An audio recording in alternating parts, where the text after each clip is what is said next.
Humanities കഫേയുടെ പുതിയൊരു ക്ലാസ്സിലേക്ക് ഏവർക്കും സ്വാഗതം. അപ്പോൾ നമ്മൾ ഇന്ന് നോക്കാൻ പോകുന്നത് എന്താണെന്ന് വെച്ചിട്ടുണ്ടെങ്കിൽ ഇനി വരുന്ന +2 ഇംഗ്ലീഷ് എക്സാമിന് വേണ്ടിയിട്ടുള്ള ഒരു വീഡിയോ ആണ് കേട്ടോ. അത് നിങ്ങൾക്ക് പഠിക്കാൻ അത്യാവശ്യം ടൈം കയ്യിലുണ്ടല്ലോ. അപ്പോൾ ഇംഗ്ലീഷിന് വേണ്ടിയിട്ട് എന്തൊക്കെ പഠിക്കണം, എങ്ങനെയൊക്കെ പഠിക്കണം, ആ ഒരു കാര്യമാണ് നമ്മളിന്ന് പറയാൻ വേണ്ടിയിട്ട് പോകുന്നത്. സോ എല്ലാവരും നന്നായിട്ട് തന്നെ പഠിക്കാനായിട്ട് നോക്കുക. ഓക്കെ, ആദ്യമേ തന്നെ നമുക്ക് ഏതൊക്കെ ഡിസ്കോഴ്സ് ഭാഗങ്ങളാണ് പഠിക്കേണ്ടതെന്ന് ചോദിച്ചിട്ടുണ്ടെങ്കിൽ ന്യൂസ് പേപ്പർ റിപ്പോർട്ട്, ഇതിൻ്റെയൊക്കെ ഫോർമാറ്റ് അറിഞ്ഞു വെച്ചിരുന്നാൽ മതി. ന്യൂസ് പേപ്പർ റിപ്പോർട്ട് ഇമ്പോർട്ടൻ്റ് ആയിട്ട് ചോദിക്കാറുണ്ട് ഒരെണ്ണം. പിന്നെ ലെറ്റർ ചോദിക്കുന്നുണ്ട്. ലെറ്റർ എന്ന് പറയുമ്പോൾ ഫോമലും ഇൻഫോമലും ഓർത്തുകൊള്ള. ഇനി ഇമെയിലും അതുപോലെ തന്നെ ഫോമൽ ആൻഡ് ഇൻഫോമൽ ഇമെയിൽ രണ്ടിൻ്റെയും ഫോർമാറ്റ് പഠിച്ച് വച്ചേക്കണം. പിന്നെ സ്പീച്ചിൻ്റെ ഫോർമാറ്റ് നോക്കിയിട്ട് പോവുക. ഇൻ്റർവ്യൂ ക്വസ്റ്റ്യൻസ് നോക്കണം. പിന്നെ എന്താണ്, പാരഗ്രാഫ് എഴുതാനോ റൈറ്റപ്പ് എഴുതാനോ സമ്മറി ആർട്ടിക്കിൾ റിവ്യൂ എഴുതാനോ അങ്ങനെയൊക്കെ പറഞ്ഞിട്ട് ക്വസ്റ്റ്യൻസ് വരാറുണ്ട്. സെമിനാർ റിപ്പോർട്ട് ചോദിക്കാറുണ്ട്. അപ്രീസിയേഷൻ ചോദിക്കാറുണ്ട്. അപ്രീസിയേഷൻ 8 മാർക്കിന് എല്ലായ്പ്പോഴും വരുന്നതാണ്.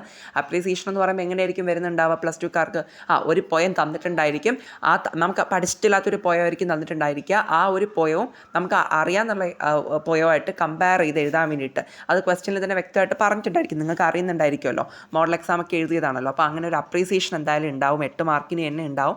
അപ്രീസിയേഷൻ പറ്റുന്ന പോലെ നിങ്ങൾ നോക്കിയിട്ട് പോകാം കേട്ടോ. പിന്നെ ക്യാരക്ടർ സ്കെച്ച് ഒരു ക്വസ്റ്റ്യൻ ഉണ്ടാവും. ഓക്കെ, പിന്നെ ബ്ലർബ്, അനൗൺസ്മെൻറ്റ്, ബ്ലോഗ് ഇതൊക്കെ നോക്കിയിട്ട് പോവുക. പിന്നെ ആപ്ലിക്കേഷൻ ലെറ്റർ ആൻഡ് റെസ്യൂം വളരെ വളരെ വളരെ ഇമ്പോർട്ടൻ്റ് ആണ്.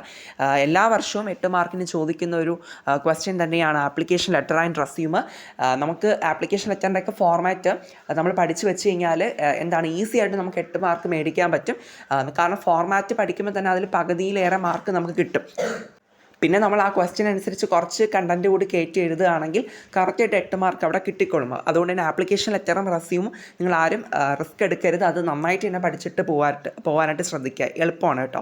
പിന്നെ ഫിലിം റിവ്യൂ, ബുക്ക് റിവ്യൂ ഇതങ്ങനെ ഭയങ്കര ഇമ്പോർട്ടൻ്റ് അല്ല. പക്ഷേ എങ്കിലും നമുക്ക് ചോദിക്കാൻ ചാൻസ് ഉണ്ട് എന്നുള്ളൊരിതേ ഉള്ളൂ. അതങ്ങനെ നിർബന്ധമായിട്ടും പഠിക്കണമെന്നൊന്നും പറയാനില്ല. അത് വേറെ ഒന്നുമല്ല, ഞാനത് പറഞ്ഞുതരാം. ഫിലിം റിവ്യൂ എന്ന് വെച്ചിട്ടുണ്ടെങ്കിൽ നമ്മൾ കണ്ടിട്ടുള്ള ഏതെങ്കിലും ഇഷ്ടപ്പെട്ട സിനിമയെ കുറിച്ചിട്ട് റിവ്യൂ എഴുതാൻ വേണ്ടിയിട്ട് പറയും. അപ്പോൾ നമുക്ക് ആ സിനിമയുടെ പേരും അതിൻ്റെ ഡയറക്ടറുടെ പേരും ആക്ടേഴ്സിൻ്റെ പേരും പിന്നെ അതിൽ പറഞ്ഞിട്ടുള്ള തീം അങ്ങനെയൊക്കെ വെച്ചിട്ട് ഫിലിം റിവ്യൂ എഴുതാൻ പറ്റും. പാരഗ്രാഫ് വൈസായിട്ട് എഴുതിയാൽ മതിയാവും. അതിൽ വേറെ കാര്യങ്ങളൊന്നും പ്രത്യേകിച്ച് ആഡ് ചെയ്യാനില്ല. പിന്നെ ബുക്ക് റിവ്യൂ എന്ന് പറയുമ്പോഴും അതുപോലെ തന്നെയാണ്. ഏതെങ്കിലും ഒരു ബുക്ക് ബേസ് ചെയ്തിട്ട് റിവ്യൂ എഴുതാനായിരിക്കും ചോദിക്കുന്നുണ്ടാവും. അന്നേരം ബുക്കിൻ്റെ പേരും അത് എഴുതിയ ആളുടെ പേരുമാണ് ഇമ്പോർട്ടൻ്റ് ആയിട്ട് കൊടുക്കേണ്ടത്. പിന്നെ പാരഗ്രാഫ് കണക്കാക്കി നമ്മൾ ആ ബുക്കിനെ കുറിച്ച് നമുക്ക് വായിച്ചപ്പോൾ ഉണ്ടായ എക്സ്പീരിയൻസിനെ കുറിച്ചിട്ട് എഴുതാനായിട്ട് അത്രയേ ഉള്ളൂ. അത് ജസ്റ്റ് നിങ്ങളൊന്ന് അറിഞ്ഞു വെച്ചിരിക്കുക. മേ ബി ചിലപ്പോൾ വരാൻ ചാൻസ് ഉണ്ട് എന്നുള്ളൊരു കാര്യം. അങ്ങനെ വെരി ഇമ്പോർട്ടൻ്റ് എന്നൊന്നും പറയാനായിട്ടില്ല. കാരണം PYQസിലൊന്നും അങ്ങനെ അധികം ഒന്നും ചോദിച്ച് കണ്ടിട്ടില്ല. അതുകൊണ്ടാണ്. പിന്നെ പാനൽ ഡിസ്കഷൻ, അതൊരു ക്വസ്റ്റ്യൻ പാനൽ ഡിസ്കഷൻ റിലേറ്റ് ചെയ്തിട്ട് വരാറുണ്ട്. പാനൽ ഡിസ്കഷൻ എന്ന് പറയുമ്പോൾ ഗ്രൂപ്പ് ഡിസ്കഷൻ എന്ന് പറയില്ലേ, ആ ഒരു സംഭവമാണ്. ഓക്കെ, പിന്നെ ഇതിലെടുത്ത് പറയേണ്ട കാര്യം, വീണ്ടും വീണ്ടും പറയുന്ന കാര്യം ഇത് തന്നെയാണ്. 8 മാർക്കിന് നമുക്ക് ചോദിക്കുന്ന ഒന്ന് അപ്രീസിയേഷൻ, രണ്ടാമത്തെ question application letter and resume. ഇത് രണ്ടും ഷുവർ ക്വസ്റ്റ്യൻസ് ആണ്. ഇത് രണ്ടും ഉറപ്പായിട്ടും ചോദിക്കും. അപ്പോൾ ഇത് രണ്ടിൻ്റെ ഫോർമാറ്റ് നിങ്ങൾ കൃത്യമായിട്ട് പഠിക്കുക. അതുപോലെ തന്നെയാണ് ലെറ്റർ ഒരെണ്ണം ചോദിക്കും, ന്യൂസ് പേപ്പർ റിപ്പോർട്ട് ഒരെണ്ണം ചോദിക്കും, ഇമെയിൽ ഒരെണ്ണം ചോദിക്കാറുണ്ട്, ഇൻ്റർവ്യൂ ക്വസ്റ്റ്യൻ, ക്യാരക്ടർ സ്കെച്ച് ഇതൊക്കെ അത് PYQs നോക്കിയാലും നിങ്ങൾക്ക് മനസ്സിലാക്കാൻ പറ്റും. അതൊക്കെ ഇങ്ങനെ നിരന്തരം ചോദിച്ചുകൊണ്ടിരിക്കുന്നതാണ്. പിന്നെ ഇതിനിടയിൽ പറയാനുള്ള ഒരു കാര്യം, ഈ paragraph writeup, summary, article review എന്ന് പറഞ്ഞ് ഞാൻ കൊടുത്തിട്ടുണ്ടല്ലോ. ഇതൊക്കെ എഴുതേണ്ട ഒരു ഫോർമാറ്റ് സെയിം തന്നെയാണ്. ഞാൻ അതൊന്ന് പറഞ്ഞു തരാം. ഇതൊക്കെ നമ്മൾ എഴുതുമ്പോൾ ഒരു ഹെഡിങ് മസ്റ്റായിട്ടും കൊടുക്കുക. എത്ര മാർക്കിന് ചോദിച്ചാലും ഒരു ഹെഡിങ് നമ്മൾ അവിടെ കൊടുക്കണം. പാരഗ്രാഫിനും റൈറ്റപ്പിനും സമ്മറിയും ആർട്ടിക്കിൾ റിവ്യൂ ഒക്കെ എഴുതുന്ന സമയത്ത് അത് പലർക്കുള്ള ഡൗട്ടാണ്, അതിന് എന്തെങ്കിലും സ്പെഷ്യൽ ഫോർമാറ്റ് ഉണ്ടോ എന്നുള്ളത്. അതിൽ വേറെ ഒന്നുമല്ല, ഹെഡിങ് നമുക്ക് കൊടുത്തിരിക്കണം.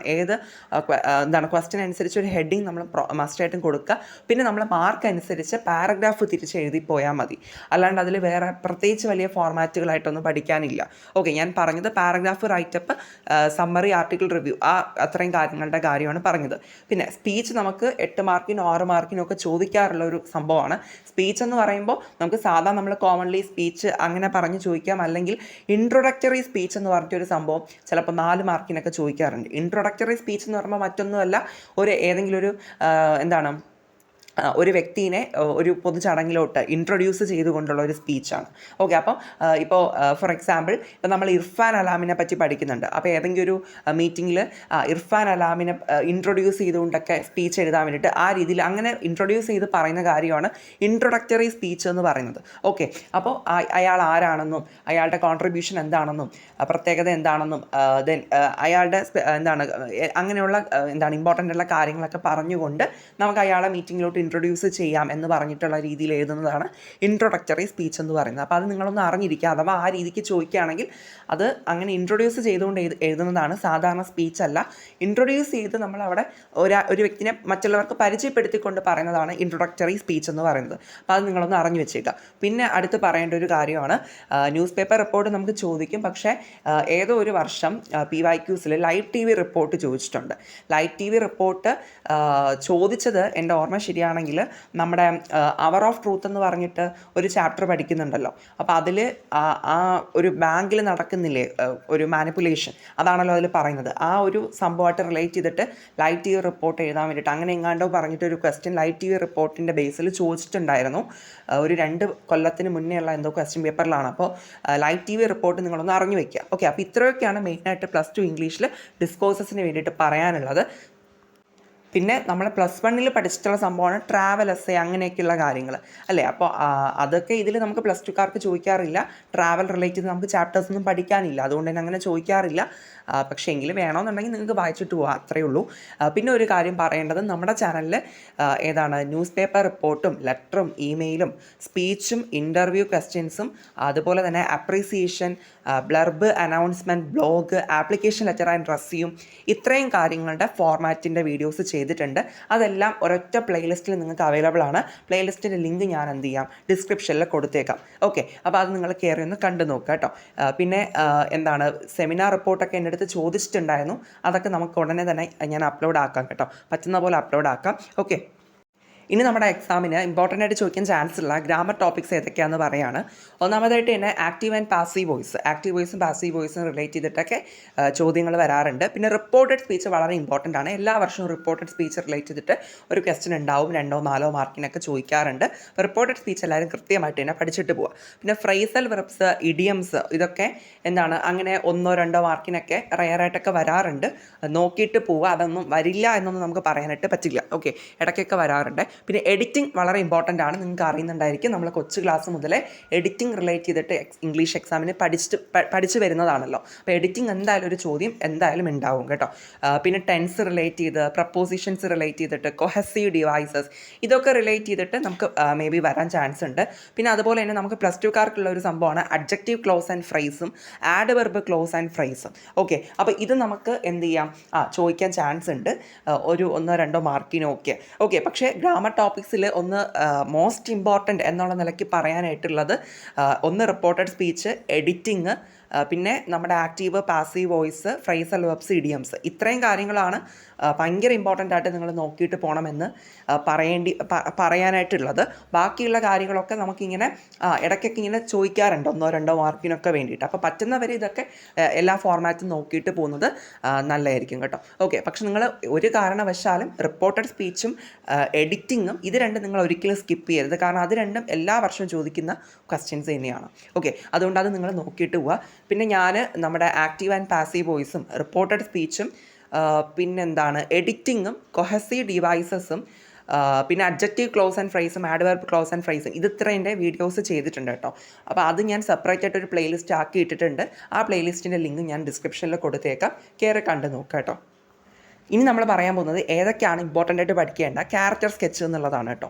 അപ്പോൾ ക്യാരക്ടർ സ്കെച്ച് എന്തിനാണ് നമ്മൾ പഠിക്കുന്നതെന്ന് ചോദിച്ചിട്ടുണ്ടെങ്കിൽ, നമുക്കറിയാം ഇംഗ്ലീഷിൽ മെജോറിറ്റി ക്വസ്റ്റ്യൻസ് നമുക്ക് സ്വന്തമായിട്ട് ആലോചിച്ച് എഴുതേണ്ട ലെവലിലുള്ള ക്വസ്റ്റ്യൻസ് ആണ് ചോദിക്കുന്നത്. നമുക്ക് മുൻകൂട്ടി അങ്ങനെ സെൻറ്റൻസ് ബൈ സെൻറ്റൻസ് ആയിട്ട് പഠിച്ചിട്ട് പോകാനുള്ള ലെവലിലുള്ള ക്വസ്റ്റ്യൻസ് അല്ല അവിടെ ചോദിക്കുന്നത്. നമുക്ക് കാര്യം മനസ്സിലാക്കിയിട്ട് പോവുക, ആൻഡ് അവിടെ പോയിട്ട് ആ ക്വസ്റ്റ്യൻ അനുസരിച്ച് നമുക്ക് എഴുതേണ്ടിയാണ് വരിക അല്ലേ. അങ്ങനെ എഴുതുമ്പോൾ നമുക്ക് ഒരുപാട് സമയം അവിടെ നമുക്ക് പോകാറുണ്ട്. പക്ഷേ ക്യാരക്ടർ സ്കെച്ചിൻ്റെ ഒരു പ്രത്യേകത, നമ്മളിത് മുൻകൂട്ടി നമ്മൾ കൃത്യമായിട്ട് പഠിച്ചിട്ട് പോവുകയാണെന്നുണ്ടെങ്കിൽ, ഓക്കെ, കൃത്യമായിട്ട് പഠിക്കുകയാണെന്നുണ്ടെങ്കിൽ അവിടെ നമുക്ക് ചോദിക്കുന്ന സമയത്ത് അത്രയും നമുക്ക് വേറെ ആലോചിച്ചൊന്നും സമയം കളയാണ്ട് നമ്മൾ ആ പഠിച്ച കാര്യം അവിടെ എഴുതി വെക്കാൻ പറ്റുന്ന ഒരു ടോപ്പിക്കാണ് ക്യാരക്ടർ സ്കെച്ച് എന്ന് പറയുന്നത്. ഓക്കെ, അപ്പോൾ അതുകൊണ്ട് തന്നെ ക്യാരക്ടർ സ്കെച്ച് നിങ്ങളെല്ലാവരും ഞാൻ പറയുന്നത് സെൻറ്റൻസ് ബൈ സെൻറ്റൻസ് ആയിട്ട് തന്നെ നിങ്ങൾ കൃത്യമായിട്ടൊന്ന് ബൈ ഹാർട്ട് ചെയ്ത് തന്നെ പഠിക്കാൻ പറ്റുകയാണെങ്കിൽ അത്രയും നല്ലതെന്ന് തന്നെ പറയും.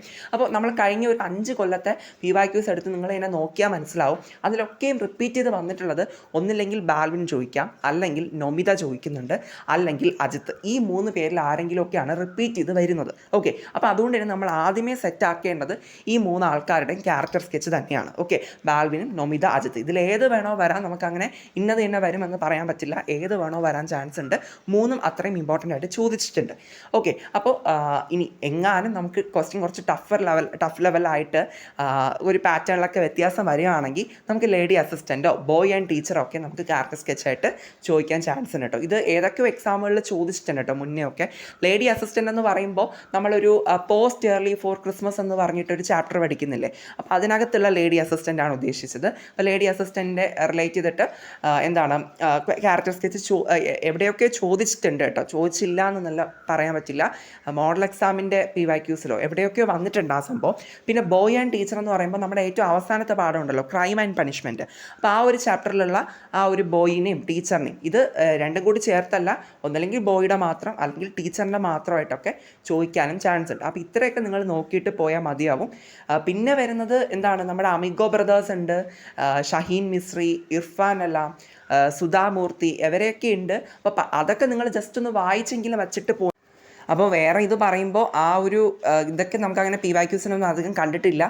പക്ഷെ അതും നമുക്ക് വേണമെങ്കിൽ ചോദിക്കാം. ഓക്കെ, ഷഹീൻ മിസ്രി, ഇർഫാൻ അല്ലാം, സുധാമൂർത്തി, അമിഗോ ബ്രദേഴ്സിൻ്റെ കാര്യങ്ങൾ അതൊക്കെ നമുക്ക് വേണമെങ്കിൽ നമുക്ക് ചോദിച്ചുവിടാനൊന്നുമില്ല.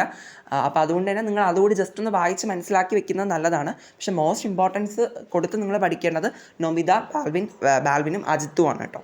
ഓക്കെ, ഇനി നമ്മൾ ഈ ചാപ്റ്റേഴ്സ് പഠിക്കുന്ന സമയത്ത് ഏതൊക്കെ ചാപ്റ്റേഴ്സാണ് നമ്മളൊരു ഇമ്പോർട്ടൻ്റ് ആയിട്ട് നമ്മൾ നോക്കേണ്ടത്, ആ ഒരു ജനറലായിട്ടൊരു ഐഡിയ തരാം.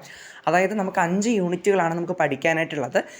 5 യൂണിറ്റ് നമ്മൾ പഠിച്ചിട്ട് തന്നെ പോകണം. പക്ഷേ ഒരു വെയിറ്റേജ് നമ്മളെടുത്ത് നോക്കുന്ന സമയത്ത് ആദ്യത്തെ 3 യൂണിറ്റുകളിൽ നിന്നാണ് കൂടുതലായിട്ടും വരുന്നത് കേട്ടോ.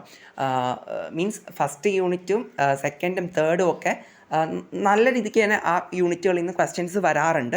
അതുപോലെ തന്നെ 4th യൂണിറ്റിൽ നിന്നും അത്യാവശ്യം നല്ല രീതിക്ക് തന്നെ ക്വസ്റ്റ്യൻസ് വരുന്നുണ്ട്. ഓക്കെ, അപ്പോൾ നമ്മൾ കമ്പയർ ചെയ്ത് പറഞ്ഞു കഴിഞ്ഞാൽ ഒരു ലാസ്റ്റത്തെ 5th യൂണിറ്റ് ഉണ്ടല്ലോ, 5ാമത്തെ യൂണിറ്റ് മാത്രമാണ് കുറച്ച് വെയിറ്റേജ് ഒന്ന് കുറഞ്ഞ് നിൽക്കുന്ന ഒരു യൂണിറ്റ് എന്ന് പറയുന്നത്. PYQs വെച്ച് നമ്മൾ നോക്കുന്ന സമയത്ത് ആദ്യത്തെ 4 യൂണിറ്റിൽ നിന്നും അത്യാവശ്യം ക്വസ്റ്റ്യൻസ് വരാറുണ്ട്. പ്രത്യേകിച്ച് ഫസ്റ്റത്തെ 3 യൂണിറ്റിൽ നിന്ന് ഒത്തിരി ക്വസ്റ്റ്യൻസ് വരും.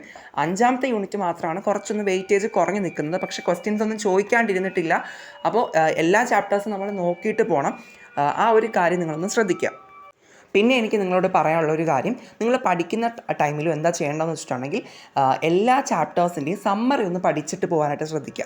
ഓക്കെ, അതായത് എല്ലാ ചാപ്റ്ററും എന്താണെന്നുള്ള അതിൻ്റെ കണ്ടൻറ്റ് എന്താണെന്നുള്ള കാര്യം നമുക്ക് അറിയണം. ഓക്കെ, അപ്പോൾ ആ കണ്ടൻറ്റ് നിങ്ങൾ ഏത് വിധേന ആയിക്കോട്ടെ നിങ്ങളൊന്ന് മനസ്സിലാക്കാനായിട്ട് നോക്കുക. ഓക്കെ, ദെൻ ഈ പറഞ്ഞ ഗ്രാമർ, ഡിസ്കോഴ്സസ്, ക്യാരക്ടർ സ്കെച്ച് ഇതൊക്കെ സ്പെഷ്യലായിട്ട് തന്നെ നിങ്ങൾ നോക്കി പഠിച്ചിട്ട് പോവുക.